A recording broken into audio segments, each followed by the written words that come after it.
فوائد کیا ہیں؟ کچھ دیر یہ بھی ذرا سن لیجئے۔ فرمایا انہا سبب لہدایت المصلی وحیات قلبہ، درود شریف کے پڑھنے سے دل زندہ ہوتا ہے اور پڑھنے والے کو اللہ ہدایت کے اوپر رکھتے ہیں۔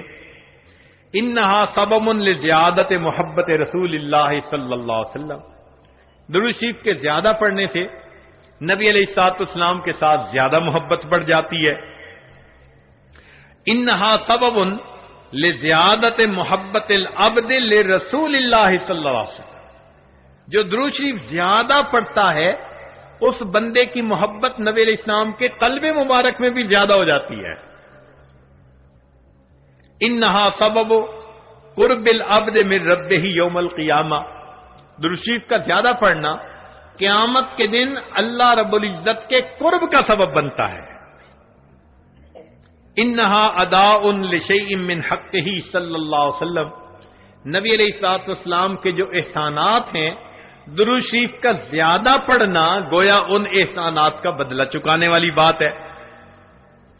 انہا سبب کفایت اللہ عبدہ ما اہمہ، جو پریشانیاں ہوتی ہیں درود شریف کے صدقے اللہ رب العزت ان پریشانیوں کو ختم کر دیتے ہیں۔ انہا سبب اجابت الدعاء، دعا کی قبولیت کا یہ سبب ہوتا ہے۔ انہا سبب زکوٰۃ و طہارت للمصلی، جو درود شریف پڑھنے والا ہے اس کا دل اس سے صاف ہوتا ہے، اس کا نفس پاک ہوتا ہے۔ اور ایسے آدمی کو حدیث میں پاک میں فرمایا کہ جو درود شریف زیادہ پڑھتا ہے وہ بخیل نہیں ہوتا، پھر جو درود شریف زیادہ پڑھتا ہے وہ قیامت کے دن کی حسرت سے بچ جاتا ہے، اور جو درود شریف زیادہ پڑھتا ہے ملائے اعلیٰ میں اس بندے کی تعریفیں بہت ہوتی ہیں، اور اس کے عمر میں اس کے وقت میں اللہ برکتیں عطا فرما دیتے ہیں۔ اور انہا سبب لتثبیت قدم العبد علی الصراط، جو بندہ درود شریف زیادہ پڑھتا ہے قیامت کے دن پل صراط سے گزرتے ہوئے اس کے پاؤں اتنے مضبوط ہوں گے، درود شریف زیادہ پڑھا ہوگا۔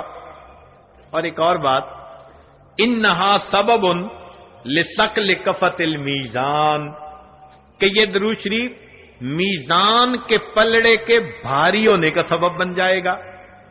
اب اس بارے میں ایک حدیث مبارکہ ہے، وہ ذرا سن لیجئے۔ صلی اللہ